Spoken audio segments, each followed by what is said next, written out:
Um, gun paralysis isn't just about, hold on. Gun paralysis isn't just about the NRA, but the Republicans are convinced that they can win over the voters if the voters feel helpless and afraid, even though if the voters are helpless and afraid, they're not going to vote Republican anyway. So, and Trump wants America to think, he wants Americans to think that society is an apocalyptic wasteland, and he thinks that mass shootings are going to help him when they won't. We're not going to fix it. Representative Tim Burchett of Tennessee was blunter than some of his fellow Republicans, who mostly ran away from reporters or offered bland thoughts and prayers in response to Monday's school shooting in Nashville. Thoughts and prayers are not going to help people that are fucking dead, you dumbasses. And that mass shooting in Nashville left 3 people dead, along with 3 employees and the shooter itself. Um, now Burchett, who's a hardline Trump nutlooker, who voted in support of Donald Trump's attempted Klan attack in 2021, was certainly on message with what the Republican Party is telling America: abandon all hope. Um, I don't think you're going to stop the gun violence. And arguing that the only thing that could possibly work is a mass conversion to his version of Christianity, and this is why I'm a fucking atheist, because being a Christian is just fucking hopeless. As a fake Christian, we talk about church. We've talked about this many times. I think we really need a revival in this country. No, we fucking don't. This fake religious pablum is just a fig leaf, of course, for what is essentially a nihilistic message. It's a it's as if Burchett took Karl Marx's saying about the opiate of the masses as a blueprint. This fucking rhetoric is about denying that change on Earth is possible, and suggesting that people focus on this pathetic praying for miracles that will never come.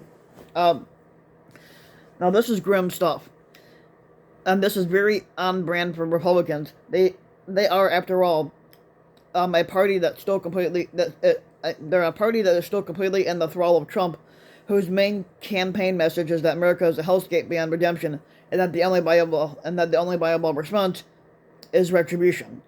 Now, last Saturday, his "burn it all down" message assumed a new metaphorical meaning as he held a Klan rally in Waco, Texas, on the 30th anniversary of the FBI standoff with a group of doomsday cultists who ultimately chose to die by fire rather than surrender illegal weapons.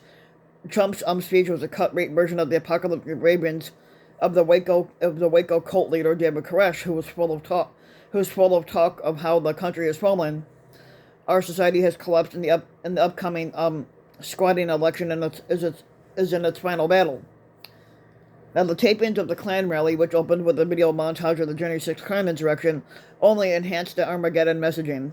Um, there is little doubt about what mental space Trump wants his sycophants in: rage, despair, and fear. Trump's policies may not all be that different from the far right views of Ronald Reagan, but as Heather Digby Parton noted at Salon recently, the sunny optimism of Reagan's "Morning in America" rhetoric has been uprooted and replaced with a doom and gloom message. Now, the last thing maggot stands for, in fact, is making America great, much less great again, because they don't give a shit about either. Um, the maggot people are caught up in a dark fantasy that they think that they live in a zombie movie, which they don't. Um, Now, Trump has his own self-interested reasons for the doomsday messaging, especially in light of the growing possibility that he may actually face legal consequences for his life of crime. He didn't invent these ominous attitudes among modern Republicans. Instead, he has harnessed and exaggerated an existing apocalyptic mindset on the right that dates at least back to the ugly Tea Party reaction to the election of Barack Obama. Now, for more than a decade now, Republicans have felt, with some justification, that they benefit if voters feel assailed by fear and despair, and they have done everything in their power to create and augment those type of vibes. Um, if you turn on Foe at any given night, and you'll get a full blast of fake shit. In the fantasy America of that network's talking heads, American cities have been burned down to the ground, and residents can't leave their homes without being shot or robbed. Now, viewers are encouraged to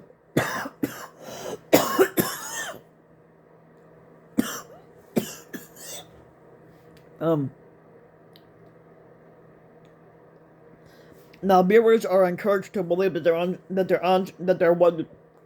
they're one stray politically incorrect word away from being canceled by woke mobs. And even if you ask a Trump sycophant what the word woke means, they can't fucking describe what the word woke means. They basically gives a firehouse of lies about Antifa, Black Lives Matters, and LGBTQ activists, and they paint them as a profoundly delusional. They paint a profoundly delusional picture of an American takeover by criminals and degenerates. Schools are told are grooming kids for sexual abuse, which is also not true. No one doubts that the U.S. has problems, but none of these hysterics reflect the reality outside of a Republican TV screen. Even crime, although rising in response to the global pandemic, remains exponentially lower than what it was back in the 1980s and 1990s. Most of the fears that animate the right, that's a phantasm propped up to keep their adrenaline coursing and their rational faculties shut down. Mass shootings, which are both legitimately terrifying and attention-grabbing, are a boon to a party that thrives on fear and anguish. Unlike most of the terror porn churned out by right-wing media, the horror of a Monday shooting in Nashville was all too fucking real.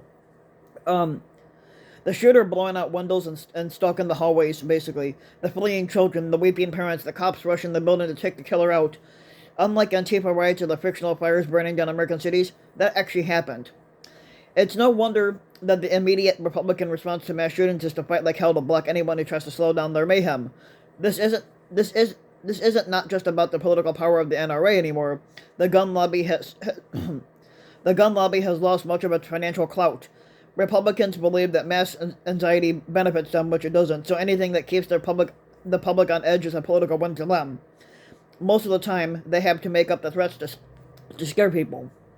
Not with mass shootings, though, which are real and occur day after day and week after week in America. Even before Monday's shooting, we had another round of discussions about the need to ban assault rifles. Much that was driven by a Washington Post report about how guns like the AR-15 are even deadlier than the handguns. Now, the AR-15s are meant for military. They're not meant for the normal everyday civilians like us. As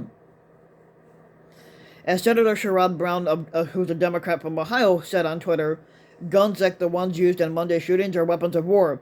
They exist only for the purpose of mowing down large numbers of people quickly, and they have no relationship with the self-defense claims of the guns rights lobby. Now, of course, the reason Republicans are so eager to defend the supposed right to own assault rifles has nothing to do with self-defense. At Trump's Waco Klan rally demonstrated, there's a concentrated effort to convince Republican voters that this country is already at war with itself. Trump was unsubtly invoking the vibes of the far-right militia movement, which arms themselves exclusively because they imagine a militaristic conflict, such as race wars or violent clashes with federal authorities. Taking assault rifles off the streets would be a direct attack on one of the most powerful propaganda techniques that Republicans use to keep their voters in a combative state of mind. In response to this, the progressive activists and Democrats must resist giving into despair. And yes, it can feel hopeless at times, especially when Republicans have far more political power than their numbers really should grant them, thanks to gerrymandering their district, voter suppression, and the undemocratic nature of the Senate and the Electoral College, which the Electoral College is a fucking joke. But forlorn and adrift is exactly what the right wants. Depressed people give up. Hopeless feeds itself. The only way to break the cycle is to believe that things can get better with enough hard work. Look to places like Michigan, where a big Democratic win in the midterms has already led to a rapid change. Optimism isn't foolish, but it's the best weapon. Really, the only one the left has to defeat. The left has to defeat the Republican nihilism. Let's see if that's even going to work in itself. Now, if you like the video, you can give the video a like and subscribe to my channel, RBW King. You can also hit the notification bell so that you're notified when a new video comes out. And if you can go ahead and leave a comment, let me know what you think. And if you want to support my work even further, you can donate to my Patreon link, which you can find in the About section of YouTube. And for just a little as a few bucks a video or a month, your donation can help go a long way. And thanks for listening.